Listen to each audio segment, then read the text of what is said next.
여러분 1973년도에 스웨덴 스톡홀름의 한 은행에 은행 강도가 들었습니다.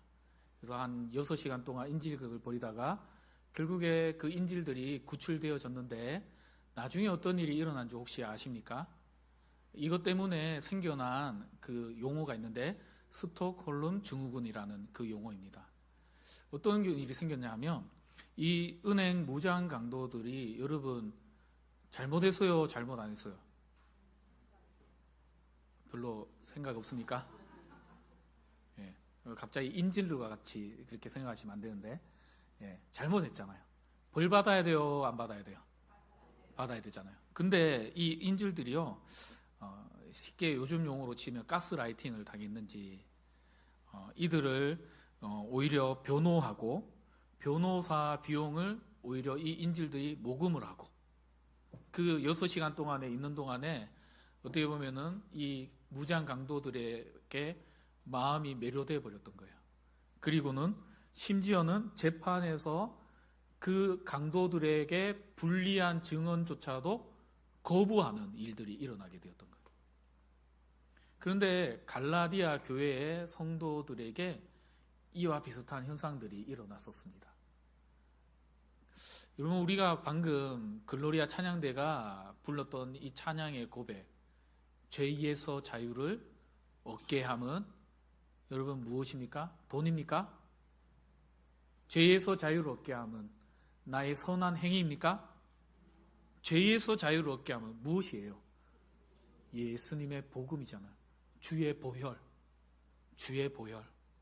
그가 날 위해서 죽으신 그 십자가의 그 피 흘리심, 그리고 날 위해서 다시 살아나신 그 부활의 그 증거가 우리를 죄에서 자유케 한다는 것을 여러분 믿으시잖아요. 우리는 그걸 믿음으로 이 자리에 있는 자들입니다. 여러분 여기에 여러분 혹시나 교회에 나가면 사업이 잘 될 것 같아서 그러면요 우리 동원교회 오지 마세요. 대형교회로 가시기 바랍니다. 저기 베델교회 운정에 저 초입에 있는 베델교회 있잖아요. 교회 거기는 너무 좋더라고요. 거기는 담임 목사님이 자주 안 온대요. 얼마나 좋아요. 담임 목사가 자주 안 온대요. 영상으로 예배 드린답니다. 너무 좋아요. 그 교회는 얼마나 전도 열심히 하는지 몰라요. 제가 운정에 살다 보면 이렇게 다니는데 총동원 전도 축제 1년에 한 2번씩 하는 것 같더라고요. 저희 집 앞에서도 막 전도 막 하시고, 그래서 교회도 큰데 전도 좀 안 하면 안 돼요? 이렇게 얘기하려다가 그건 또 아니잖아요. 그건 또 아니니까. 만약에 저희 교회 앞에서 그러면 제가 얘기할 텐데 그건 아니니까. 사업 잘 되고 싶으면요 여러분 큰 교회 가세요. 큰 교회 가면 성도들 많잖아요. 그러면 그 성도들이 그 교회 그 주보나 홈페이지에 사업장만 딱 올려놔도요 어디 가겠어요? 남의 교회 모르는 사람한테 가겠어요? 우리 교회 우리 식구들한테 가겠어요? 그래서 사업 잘 되기 원하면 거기 가시기 바랍니다. 여러분 자녀가 뭐 성공하기 원하세요? 그게 우리의 구원입니까? 죄에서 자유를 얻게 하면요 오직 예수뿐임을 여러분 믿으시기 바랍니다. 여러분 그거면 충분하잖아요. 그거면 충분 안 하십니까? 다시 여러분 예수님이면 충분하시잖아요. 좀 덜 충분하신 것 같아요. 여기 앞에 있는 목사부터도 좀 그런 것 같아요. 제가 다시 한번 질문할게요. 여러분 예수님이면 충분하십니까?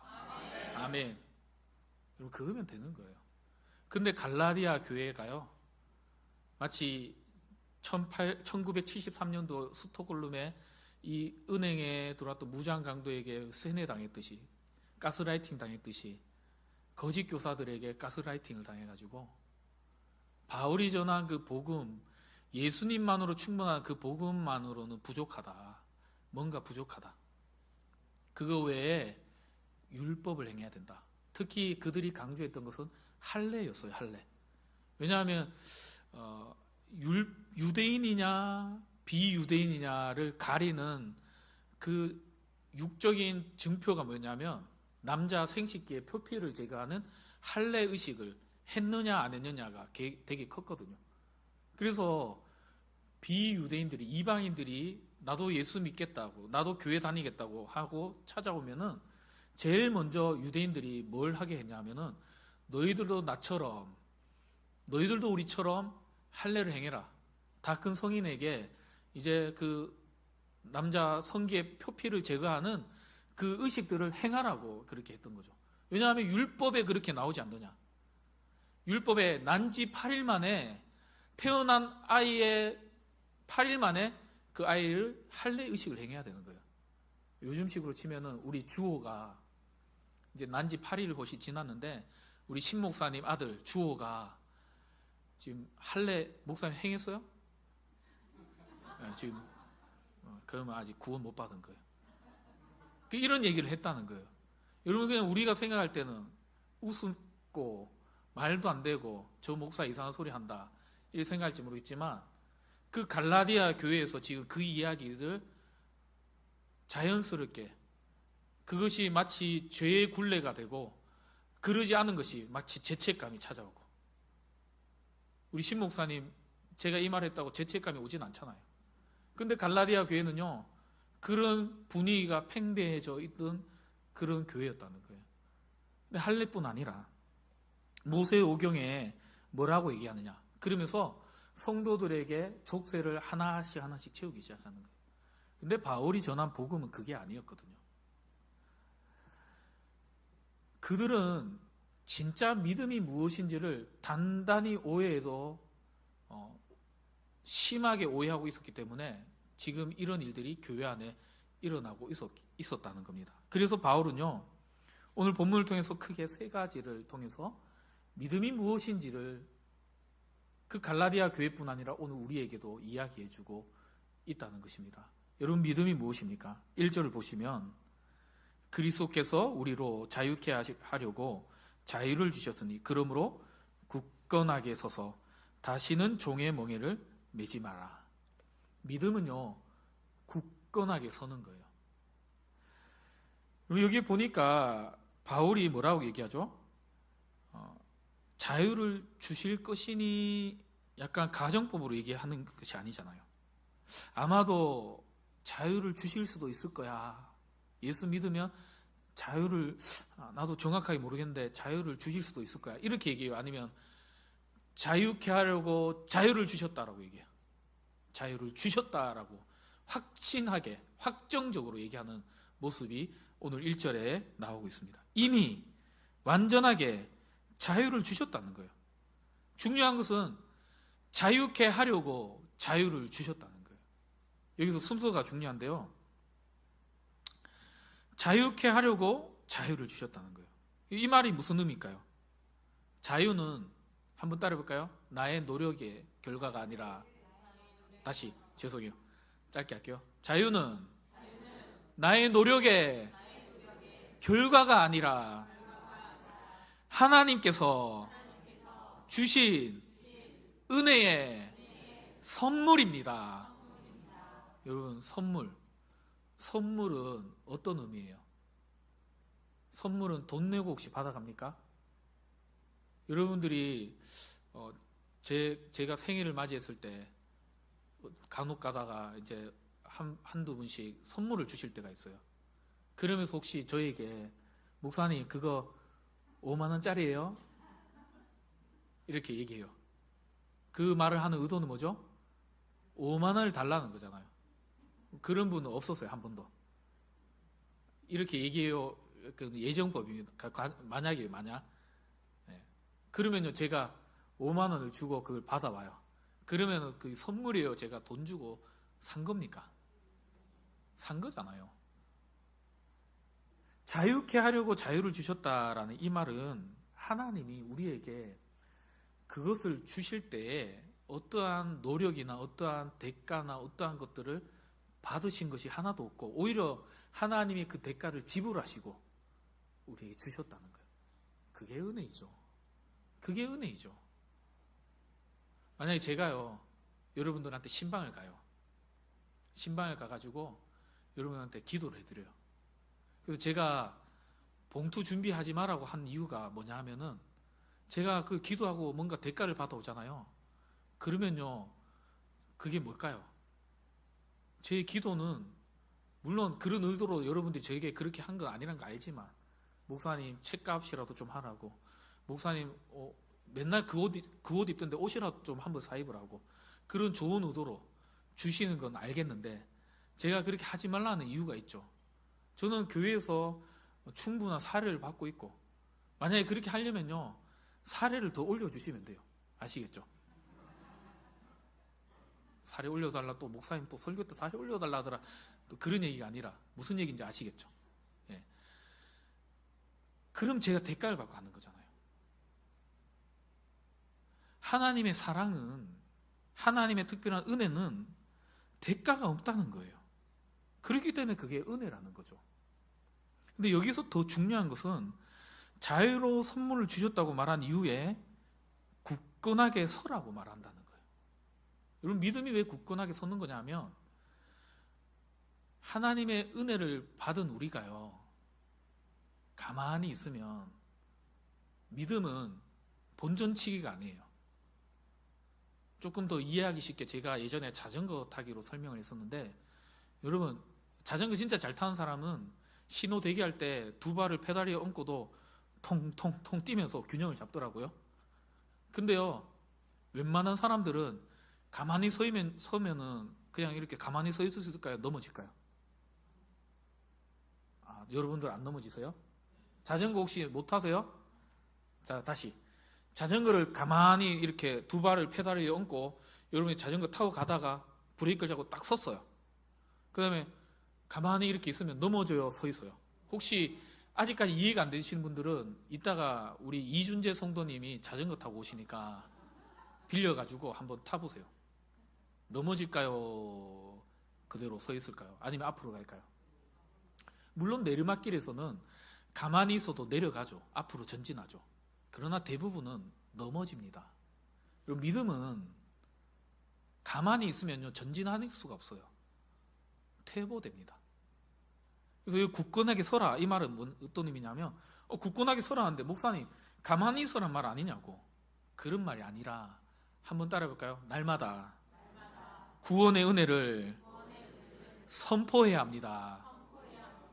여러분, 우리는 연약하기 때문에, 우리는 본성상 우리는 퇴보할 수밖에 없는 자예요. 내가 예수 믿고 내가 그 안에서 자유함을 누리고, 내가 그 순간 오늘 내가 말씀 듣고 내가 하나님의 그 은혜를 누리고 내가 그 자유함과 기쁨을 누리고 여기서 만족하면요, 어떻게 되는 줄 아세요? 다음 주일 여러분 한번 교회 안 와보세요. 다음 주일 목사님 오늘 은혜 한 2주치 받았으니까 다음 주일 저 교회 쉴게요. 한번 쉬어보세요. 목사님 저 한 달 쉬어볼게요. 한 달 그냥 나오지 말아보세요. 여러분, 어떤 일이 일어날까요? 어떤 일이 일어날 것 같으세요? 쉬면요, 더 가기 싫어요. 더 안 가게 됩니다. 그리고는 다음에 가려고 하면 어떤 마음이 드는지 아세요? 되게 미안한 마음이 들어요, 이상하게. 그러다가요, 떠나는 거예요. 그게 믿음입니다, 여러분. 날마다 내가 오늘 은혜 받았더라도, 내가 오늘 하나님의 사랑을 받았더라도 우리는 날마다 선포해야 돼요. 하나님의 그 구원의 은혜가 내 안에 오늘도 머무르시듯이 내일도 모레도 매일매일의 그 은혜를 선포하면서 걸어가시는 저와 여러분 되시기를 주님의 이름으로 간절히 축원드립니다. 특별히 우리가 선포해야 될 것은 뭐냐면요, 이 정도는 해야 하나님 나를 인정해 주겠지, 이런 마음과 우리는 싸우는 마음입니다. 우리가 믿음 생활 하다 보면은 자꾸만 우리 마음속에 이런 마음이 들 때가 있어요. 내가 그래도 직분자인데, 내가 그래도 신앙의 연수가 10여 년이 넘는데, 내가 그래도 우리 교회의 장로 아들인데, 내가 그래도 목사인데, 내가 그래도 목사님 딸인데, 내가 이 정도는 해야지 하나님이 나를 인정해 주지 않을까? 여러분, 맞아요, 틀려요? 물론 직분자답게, 목사라는 신분답게, 목사 자녀라는 그 자리에 맞게끔, 내가 중직자 자녀라는, 저도 저희 아버지가 장로가 일찍 되는 바람에 교회에서요 얼마나 힘들었지 모릅니다. 제가 그렇게 안 보이겠지만 제가 고등학생 때 세숫대야에 약국 가서 과산화수소를 사가지고 이렇게 물을 풀어가지고 머리를 한번 빨았어요. 머리 색깔이 어떻게 되는지 아시죠? 그런데다가 머리도 빡빡 밀어가지고 탈색이 돼가지고 교회를 갔거든요. 장로 저 막내 아들이 저 머리 탈색해가 왔다고 얼마나 제가 욕을 먹었는지 모릅니다.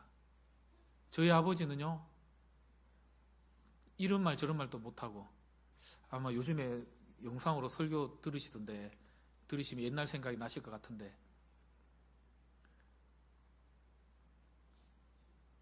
교회에서 조금만 사고 치면요 저 교회 유리창도 많이 깼거든요.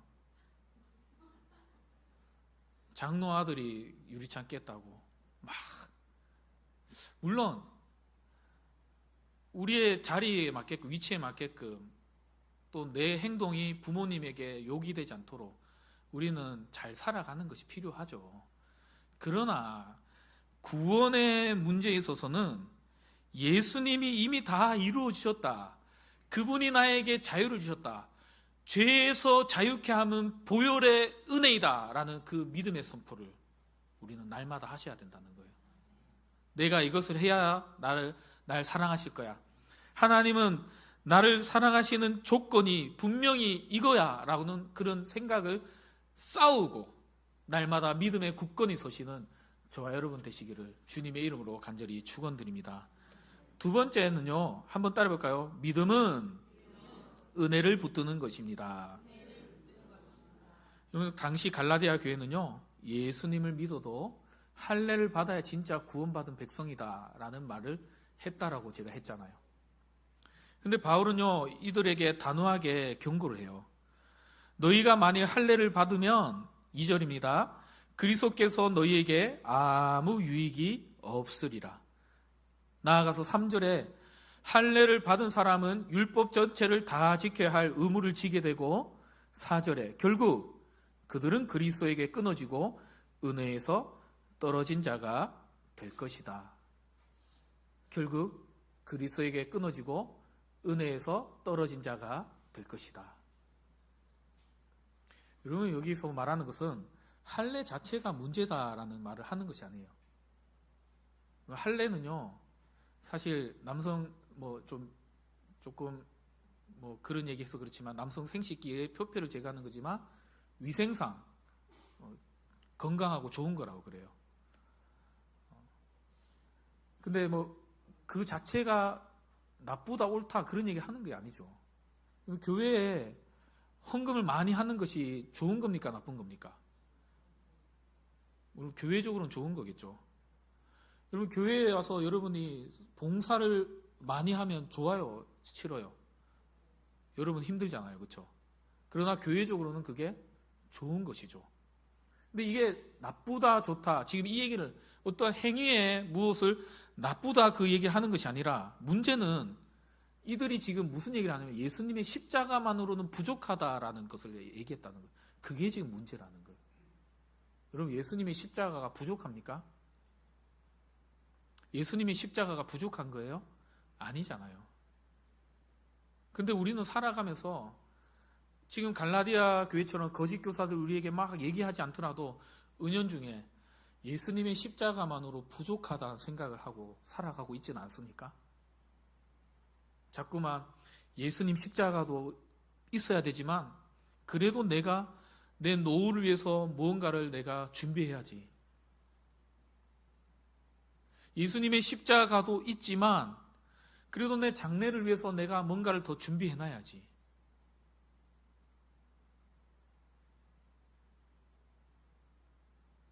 그러한 마음들이 우리 안에 자리 잡혀 있다면요, 우리도 갈라디아 교회의 성도들과 다를 바 없다는 것을 우리는 기억하시기 바랍니다.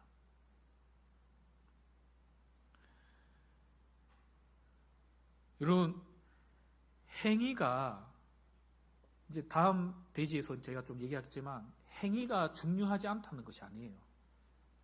반드시 믿음에는 행위가 따라오게 되어 있습니다.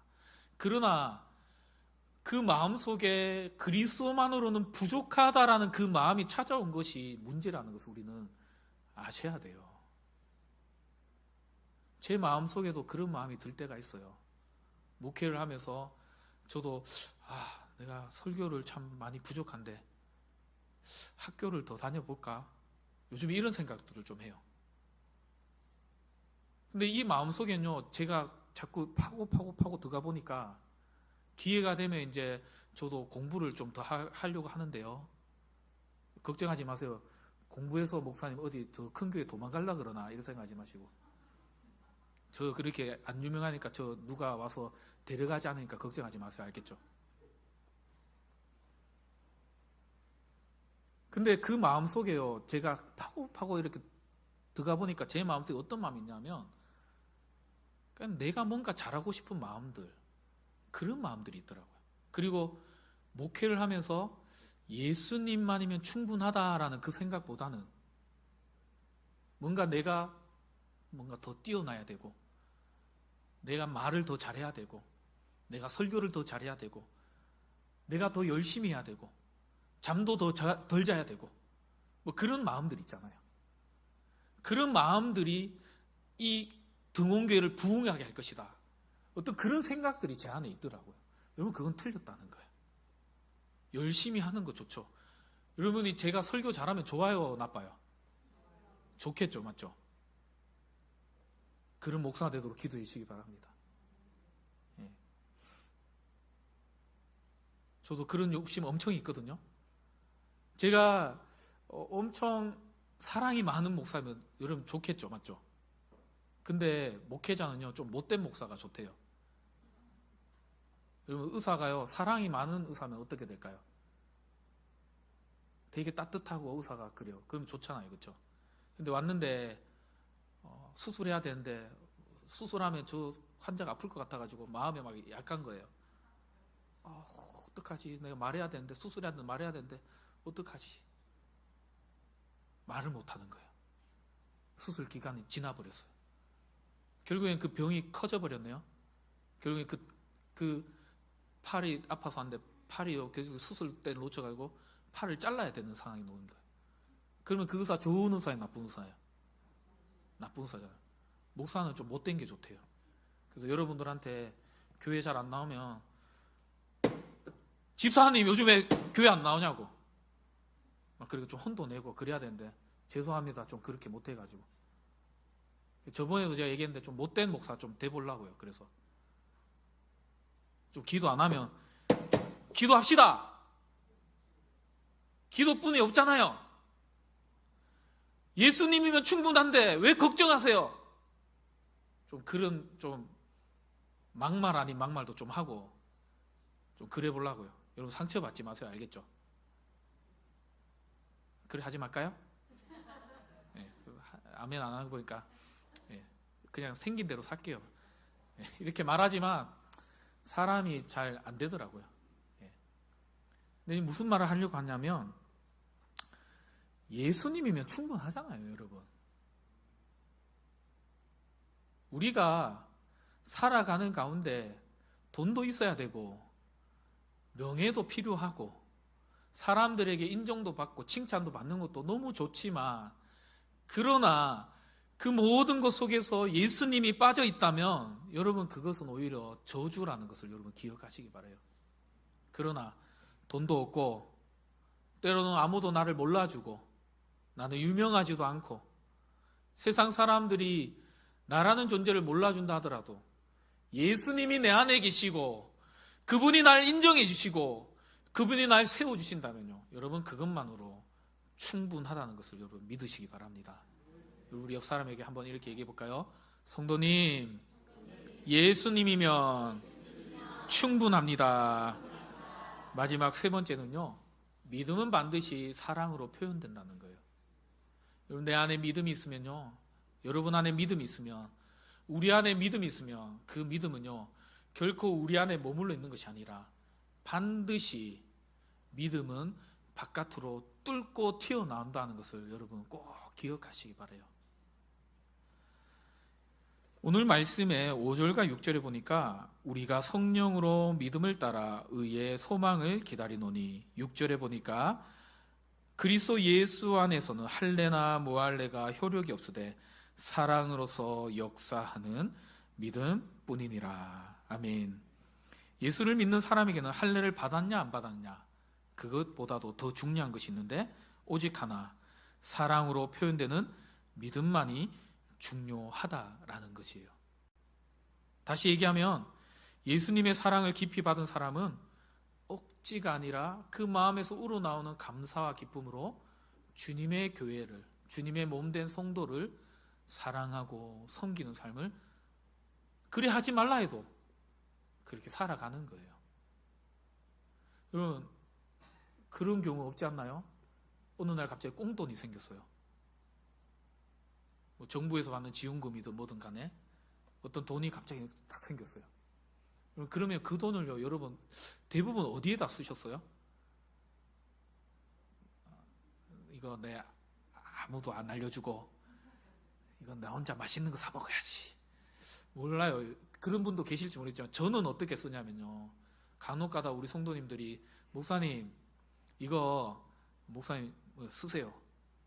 지난번에는 우리 김용 목사님이 저한테 목회활동비로 쓰라고 돈도 주신 적도 있었거든요. 여러분 그거 저 어디서 썼는지 아세요? 1번, 저 혼자 저기 짜장면집 가서 짜장면 한 3그릇 사 먹었다. 2번, 다른 목사님들한테 좀 생색내면서 이거 우리 원로 목사님이 목회활동비 주신 거라면서, 그러면서 이제 제가 커피 샀다. 몇 번일 것 같으세요? 어떻게 아세요? 엄청 생색냈어요. 우리 원로 목사님이 일부러 다 꺼내가지고, 그때는 봉투채로 뚝 들고 가가지고 이거 우리 목사님이 목회활동비 쓰라고 주셨다. 비싼 거 드세요 목사님들. 제가 이제 시찰에 가면 아직까지 나이로 보나 담임된 연수로 보나 제가 아직 거의 막내 수준이라서, 제 다음에 들어온 목사님이 금천중앙교회 목사님이 저보다 한 살 어린 목사님 한 분 계시거든요. 이제 그분하고 이제 거의 막내라서 이제 존칭은 이제 써야 되죠. 물론 나이가 돼도 그래야 되겠지만 목사님들 맛있는 거 드세요. 그러면요 또 다른 목사님이 막내가 어디 돈 내냐고 넣으라고. 근데 그때는 제가 아니라고, 이거 제가 써야 된다고. 여러분, 내가 사랑을 받으면요, 내가 그 은혜를 받으면요, 그거를 어떻게 할까, 어떻게 내가 나눠야 될까, 어떻게 갚아야 될까 주체할 수 없는 게 그게 믿음이에요. 여러분, 우리 동원교회가 지금까지도 61년 동안 그렇게 너무나도 자랐는데, 앞으로도 우리 주님이 오시는 날까지 우리 모든 성도들이 그러한 참된 믿음의 길을 걸어가는 저와 여러분 되시기를 주님의 이름으로 다시 한 번 더 축원드립니다. 여러분, 말씀을 정리하겠습니다. 오늘 갈라디아 교회가요, 무엇 때문에 그들이 지금 흔들리고 있었습니까? 참된 믿음이 없었기 때문이었죠. 근데 오늘 바울은요, 이 믿음이 무엇인지 3가지로 얘기했습니다. 첫 번째는 믿음 위에 굳게 서라는 거예요. 어떠한 믿음이에요? 나는 이미 하나님의 완전한 은혜를 받은 자유인이다. 내 행위로 인해서 내가 구원받는 것이 아니라 나는 이미 그 하나님의 은혜 안에서 자유함을 누렸다. 여러분, 그 믿음의 고백을 날마다 드릴 수 있는 저와 여러분 되시기를 주님의 이름으로 간절히 축원드립니다. 여러분, 이거는 누가 바꿀 수도 없는 거예요. 하나님이 우리를 향한 사랑하심, 내가 너를 사랑한다라고 말했는 이 사랑하심은 그 어떤 것으로도 바꿀 수 없음을 여러분 믿으시길 바랍니다. 여러분, 이제 고국을 떠나서 이제 또 독일로 돌아가는데 우리 김창송 집사님 아버지의 그 사랑이 변화할까요? 변하지 않을까요? 변하지 않으리라 저는 생각됩니다. 우리 김영 목사님, 물론 이런 얘기를 이제 안 해야 되는데 우리 찬송 집사님보다 하원이나 도화를 더 사랑하겠지만 원래 내리 사랑이라서, 그러나 그 아들이 이제 또 먼 땅으로 간다고 할 때 마음이 얼마나 아프겠어요. 이 사랑은요, 그 누가 들어와도 변할 수 없는 거예요. 그 무엇으로도 변할 수 없어요. 자녀는요, 아무리 서운하게 해도 자녀더라고요. 제가 제 경험을 뭐 일반화시켜서 죄송하지만 저희 딸들 중에 좀 사춘기를 심하게 겪는 딸이 있다 그랬잖아요. 제가 설교 때 얘기해서 여러분 이제 외우시잖아요. 그 딸이요, 엄청 속삭이고 난 그 다음날 아무렇지 않게 전화가 와요. 아빠 2,000원만. 왜? 아이스크림 사 먹게. 그러면요, 그 전날 서운한 마음이 막 있었어요. 그러면 제가 어떻게 할까요? 안 줘. 네 어제 아빠 마음 서운하게 했잖아. 싫어. 끊어. 이렇게 했을까요? 아니면 꼭 사 먹어야 되겠니? 아빠 지금 빨리 급해. 지금 계산해야 돼. 빨리 보내줘. 2,000원만 보내줄까요? 맞아요. 5,000원, 때로는 10,000원. 엄마한테는 얘기하지 마. 편의점에서 컵라면도 사 먹어. 뭐 이러는 게 부모 마음이잖아요. 하물며 우리 하나님의 사랑은 우리의 어떠한 행위에 여의치 아니하시고 우리를 사랑하신다는 것을 여러분 믿으시기 바랍니다. 그게 믿음이에요. 두 번째는요, 믿음은 더 이상 무엇을 해서 인정받고 사랑하는 마음 내려놓고 그 은혜를 붙드는 거예요. 예수님이면 충분합니다. 예수님이면 충분합니다. 여러분 그 사실에 여러분 놓치지 마시기 바랍니다. 다른 것이 우리에게 만족을 줄 것 같지만요, 여러분 아니에요.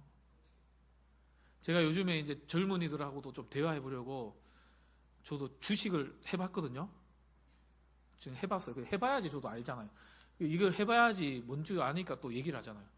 우리 목사님 또 주식에 빠질라 이렇게 걱정하지 마시고 그렇게까지 안 할 테니까 그냥 지금 해보니까 이제 대충 뭔지 알겠어요. ETF가 뭔지, S&P 500이 뭔지, 그리고 나스닥 100을 뭐 그게 뭔지, 또 그걸 어느 정도 비율로 해야 되는지 뭐 그런 공부를 좀 했어요. 이제 좀 청년들하고도 좀 그런 얘기를 좀 할 수 있을 것 같아요. 한 번은 이제 우리 교회 청년들하고 얘기하는데 주식을 하는데 저는 안 하니까 뭔 얘기를 할 수가 없더라고요. 그리고 무턱대놓고 주식은 나빠, 그건 하면 안 돼, 이렇게 또 얘기할 수는 없잖아요. 그래서 하더라도 어떻게 해야 되는지 제가 설명해 줘야 되니까. 근데 해보니까 제가 이제 지금까지 느낀 것은 뭐냐 하면 이게요, 만족감이 없어요. 좀 오르기는 올랐거든요.